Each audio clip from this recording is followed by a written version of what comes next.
안녕하세요. 한문혜입니다. 오늘은 이 모든 인류의 역사를 하나님은 주관하고 인도하고 이끌어 가십니다. 어느 방향으로요? 하나님의 구속사. 이 구속사가 세계 경제의 부흥을, 또 때로는 침체를, 모든 역사와 개인의 삶도 하나님은 구속사의 방향으로 끌고 가고 있습니다. 그렇기 때문에 이것을 아는 것은 우리가 모든 인생의 기초로 아는 거며 우리의 모든 선택 가운데 올바른 선택을 할 수 있는 것입니다. 오늘의 세계 경제와 모든 역사는 하나님께서 인도하십니다. 그런데 그 모든 일이 하나님의 주권과 섭리 아래 있는데, 그렇기 때문에 눈에 보이는 현상과 어떤 환경에만 우리가 흔들리면 안 됩니다. 성경의 역사 가운데 바로왕 시대에 세계의 경제, 엄청난 호황이 일어났어요. 세계의 경제가 7년 동안에 엄청난 강타가 일어났어요. IMF 정도가 아니라 3년 동안에 코로나뿐만 아니라 어마어마한 흉년이 일어난 이유를 우리는 어떤 경제학자가, 어떤 전문가가 이걸 분석하고 데이터를 하는 것이 아닌 성경에 의하면 요셉과 11명의 형제들이 지금 만나야 돼요. 그래서 이스라엘의 구속사를 이루어야 돼요. 그런데 요셉과 11명의 형제는 만날 생각조차도 못하고 있을 때 하나님은 이 경제를 통해서 흉년 2년째 양식이 다 떨어지니까 애굽에 가서 양식을 사러 갈 수밖에 없는 그 상황으로 11명의 형제들을 지금 애굽으로 몰고 있고, 애굽의 국무총리가 된 요셉은 그들을 만나는, 이게 하나님이 몰아가는 상황입니다. 그를 위해서 세계의 경제까지도, 세계의 수많은 일들도 누구 때문에 일하고 있어요? 이스라엘, 하나님의 교회, 이들이 주인공입니다. 인간의 눈에 보이는 역사는 지금 저기 대단한 바로왕, 세계 텔레비에 막 나오는 이 사람들을 통해서 끌어가지만 지금도 똑같습니다. 이 원리는. 이거는 나라뿐만 아니라 우리 개인의 역사도 똑같이 하나님이 끌어가고 계십니다. 이스라엘 민족의 애굽에 정착해서 그리고 출애굽하고 있는 하나님의 섭리였습니다. 그렇기 때문에 하나님은 흉년 기간 동안, 이제 앞으로 5년 남은 기간 동안도 지금 모두 다 애굽으로 이주시켜서 요셉의 보호 아래 그들 모두 번성하고 해서 출애굽시키고자 하는 하나님의 계획이 있었습니다. 이런 엄청난 계획 가운데 지금도 진행이 되고 있습니다.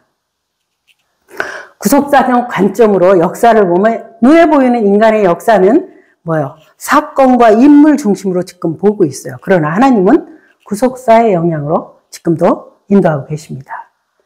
바로왕 시대의 애굽은 가장 강력한 이 시대의 최고의 국가였지만 그 하나님께서는 누구를 통해서요? 요셉과 11명의 형제들.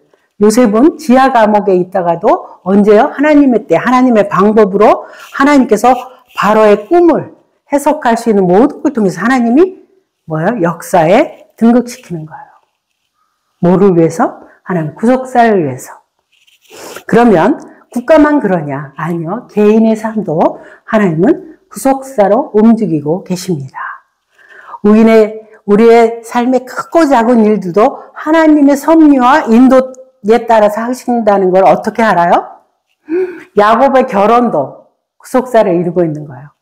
아브라함과 이삭과 야곱을 통해서 야곱은 구속사를 뭐를 이뤄요?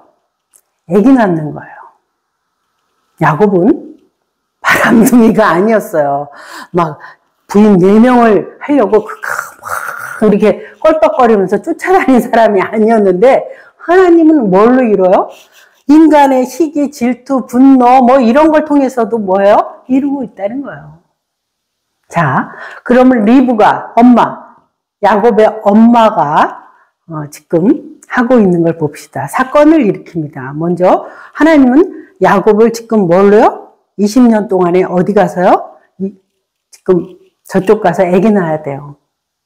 그런데 사건이 일어납니다. 야곱의 형 에서가 그 축복권에 대한 그 분노로 인하여 아버지가 돌아가실 지 얼마 안 됐어. 내가 너 가만두나 봐. 막 그러면서 막 이래요. 그 분노가 어느 정도까지였냐면은 20년 동안에 야곱이 이 압복강에서 이후에 돌아올 때도 뭐예요? 400명 데리고 칼을 휘둘면서 야 뭐 하려고 올 정도예요. 그런데 이것도 뭐가 있다? 하나님이 그 분노도 20년 동안 갖고 있는 것도 하나님의 구속사를 하는 거예요. 엄마는 어떻게 생각했냐면 창세기 지금 27장 44절 45절 리브가 엄마가 라반의 집으로 친정집으로 피신시킬 때 이렇게 얘기해요. 야, 네 형의 분노가 며칠이면 풀려. 그러니까 엉화가 풀리고 나면 내가 사람을 보내서 너 이쪽으로 올 수 있도록 할 테니까 거기 가 있어. 응? 그래가지고 밤에 야반 도주를 하지만 20년이 걸려요. 그리고 엄마는 야곱을 못 봅니다. 엄마가 아무리 애서를 야 얘랑 뭐 이렇게도 안 돼요. 이게 뭐가 있다고요? 구속사. 그리고 또 하나 참 신기하지 않아요? 아니 이삭이 축복을 하려고 그럴 때 진문서 강남에 있는 청담동에 있는 아파트 뭐 몇 평짜리는 내가 에서한테 주고 저기 있는 땅 문서 저기는 야곱한테 주고 자 건물 있는 저 건물 누구는 누구한테 주고 이렇게 나누는 게 우리는 돌아가시기 전에 축복이라고 생각하잖아요. 그런데 뭐를 해요?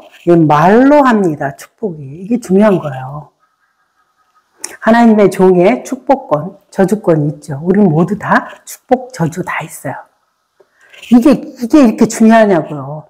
나중에 20년 동안 지금 가 있는 동안에 부모님 모시고 하는 것은 애서였어요. 그리고 애서가 다 받았어요. 근데 왜 이게 이렇게 중요하냐? 영원하기 때문에 언약은. 땅은 집은 날아가지만 이게 성경이에요. 12지파 야곱이 돌아가시기 전에도 12명 모으고 하죠. 저기 충청도에 있는 땅은 첫째가 가져라. 경상도에 있는 집은 네가 가져라. 이렇게 할 것 같잖아요. 이걸 알아야 된다는 거예요. 이 축복권이 얼마나 대단하다는 거. 그리고 우리는 예수 이름의 권세를 가지고 이걸 갖고 있다는 거예요. 그래서 말을 조심해야 된다는 거예요. 야곱이 20년 동안 타향살이 한 이유는 구속사라는 거예요. 엄마 리브가는 분명히 반대를 했어요. 방해를 했어요. 구속사. 그럼 하나님 데려가더라고요. 건강해서 오래 사는 게 아니라 다 데려가요.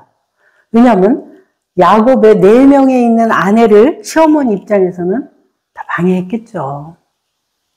그러니까 에서의 분노도 하나님이 붙잡고 일하고 계시는 걸 보고 인간의 계획과 인간의 생각, 인간의 예상 완전히 하나님과 다르다는 거예요. 야곱이 4명의 부인을 막 얻으려고 한 게 아니라니까요. 알잖아요, 우린 다. 야곱은 죽을 때까지 라헬을 진짜 사랑했어요. 이 도련님이 7년 동안에 내가 싹을 7년 동안에 무료 봉사를 하겠다. 그 다음에 라헬을 나에게 주십시오 하는데 성경에는 뭐라고 나오냐면 라헬을 사랑한 까닭에 7년을 수일같이 여겼더라. 그리고 라헬이 죽고 난 다음에도 라헬밖에 가슴이 없어요. 그런데도 불구하고 부인이 4명이에요. 왜요?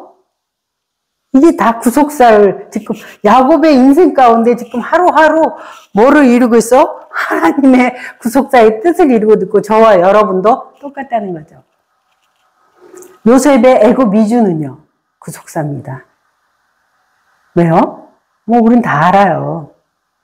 요셉이 애굽으로 가서 지금 거기서 출애굽시키기 위한 과정들이 필요해요. 그러기 위해서 하나님은 형의 시기와 질투를 통해서 애굽을 이동시키는 사람으로 했습니다. 왜 그러냐면 17세가 되었을 때 아마 성경에는 17세부터는 이제 성인으로 독립될 수 있나 봐요. 다니엘도 중학교 3학년 17세. 그러니까 아버지를 떠나서 이제는 하나님의 훈련 장소로 들어가야 돼요. 고난을 통해서 사람을 만들어지니까. 근데 요셉도 야곱에 갈 마음 1도 없어요.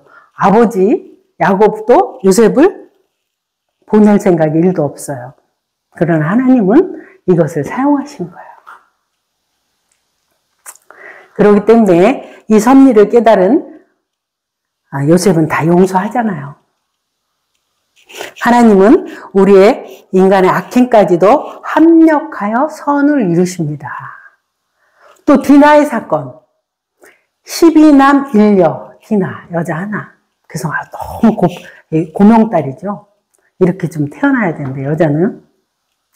그런데 세겜 땅을 떠나 베델로 이동시키는 것이 디나의 사건이죠. 우리가 뭐 여기선 다 아니까 그냥 넘어갈게요. 그런데 이게 어떤 결정적인 요셉을 애굽으로 가는 결정타를 하게 돼요.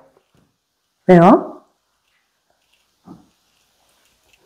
요셉은 채색 옷 입고 아버지의 후계자로 이제 후계자 수업을 하고 있는데, 경영 수업을 받고 있는데, 나머지는 저기 밖에 나가서 지금 다 양을 치고 가축을 하고 있어요. 그런데 지금 야곱이 보고를 받기에 세겜에 가서 그들이 지금 치고 있다는 거예요. 세겜 사람들이 쟤들을 막 봤다 한건 이건 난리가 날 테고, 난리가 나고, 우리 아들들 뭐 이렇게 목뿐만 아니라 다 모든 것들도 재산도 훅 하고 날아갈 수 있는 위험성을 느꼈기 때문에 지금 누구를 보내냐면 요셉을 보내요. 그래서 디나 사건, 세겜 사건이 구속사의 한 역할을 하게 되는 거예요. 그래서 세겜을 보내요. 그런데 이 세겜에 갔을 때 또 세겜뿐만 아니라 도담으로 형들이 움직였다는 것이 이 구속사와 또 관련이 있어요. 가서 보니까 여기에 16절, 17절에 지금 아무리 찾아도 없어. 세겜에 가니까. 그러면 내비게이션에 어떤 사람을 만나게 해요. 그 사람들한테 물어봐. 우리 형들 좀 보셨습니까? 아, 그 사람들 너희 형들 도단에 간다 그러던데? 그래요? 도단으로 이전하는 거야. 또 도단에 가는 거야. 왜 도단이 중요하냐? 지금 요셉은 하나님의 호박마차를 타고 KTX를 타고 지금 어디로 가야 돼요? 애굽으로 도착해야 돼요. 누구네 집? 보디발의 집에. 그런데 세겜은 산골짜기예요. KTX가 안 다녀요. 그래서 미디안 상인들이 다니는 이 큰 도로가 있는 도단으로 이전을 했다는 것조차도 하나님의 구속사 안에 이게 나온다는 거예요. 여러분이 지금 어느 곳에 머물고 있습니까? 여러분이 어디서 태어났습니까? 여러분이 지금 누구 부모님 밑에서 몇째 형제로 했습니까? 다 이게 구속사예요. 누구를 만났습니까? 누구를 결혼했습니까? 여러분의 모든 것이 합력하여 뭐를 이루어요? 선을 이루는 거예요. 그리고 창세기 37장 25절에 도단에 갔을 때 지금 도단에서 딱 보니까 지금 채색 옷 입은 것 때문에 멀리서도 볼 수 있는 거예요. 탁 튀는 거야. 색깔이. 그러자 뭐야? 긴급 회의가 하는 거야. 야야, 이렇게 하자. 하고 막 긴급 회의가 하는 거예요. 그것도 순식간에 일어나는 거야. 거기에도 하나님의 계획이 있어요. 그리고 우물에 던졌는데 우물에 물이 없어요. 물이 있으면 죽었겠죠. 하나님 한 걸음 한 걸음. 그리고 막 식사를 해. 막. 그런데 요셉이 요셉이 아니지. 유다가 딱 보니까 뭐예요? 저기서 호박마차가 오고 있어요. KTX가 오고 있어요. 애굽에 가는 KTX. 근데 그걸 보자마자 누구 생각? 유다의 생각에 야, 쟤 뭐 죽이냐. 그냥 이렇게 돈 주고 팔자. 응? 그게 낫지 않아? 그러니까 또 모두 오케이 막 이래요. 순식간에 일어나. 이 모든 게 뭐야? 도단에서. KTX가 있어야 돼요, 거기. 그래서 하나님은 얘들을 가지고 뭐야? 창세기 37장 36절에 미디안 사람들은 요셉을 애굽에서 바로의 신하 친위대장 보디발에게 팔았더라. 정확하게 도착시켰어요. 보디발의 집에 가야 돼요. 와, 이걸 우리가 어떻게 다 하겠습니까? 그게 우리의 인생이라니까요. 우리의 인생도 똑같이 이렇게 하고 있어요. 세겜에서 도단으로 형들의 움직임조차도 하나님은 지금 일하고 계십니다. 그런데 여기서 또 하나 봐야 될 것이 요셉이 애굽에 이주할 때 방해될 사람이 있어요. 먼저 엄마 라헬. 엄마가 돌아가시죠. 성경을 보니까요. 하나님의 구속사에 방해할 사람은 아무리 건강하고 뭐해도 이제 그만 데려가시다. 그래서 하나님의 역사를 방해하면 성령의 모든 것들은 다 용서하지만 성령을 회방한 죄는 하나님 용서하지 않듯이 하나님의 구속사를 방해할 수 있어요. 왜 그렇게 제가 봤냐면요. 아버지 야곱은 채색 옷에 이제 염소 피해가지고 탁 해서 이제 조작해서 어머 이거 보세요. 그러니까 오 하고 그냥 남자는 단순해서 그냥 이렇게 쓰러져. 근데 엄마 라헬은 뭐예요? 추적 조사 들어가. 엄마는 뭐라고? 진짜 찾아가서 만약에 애굽에 그 미디안 상인에 갔다 오면 애굽까지 쫓아가요.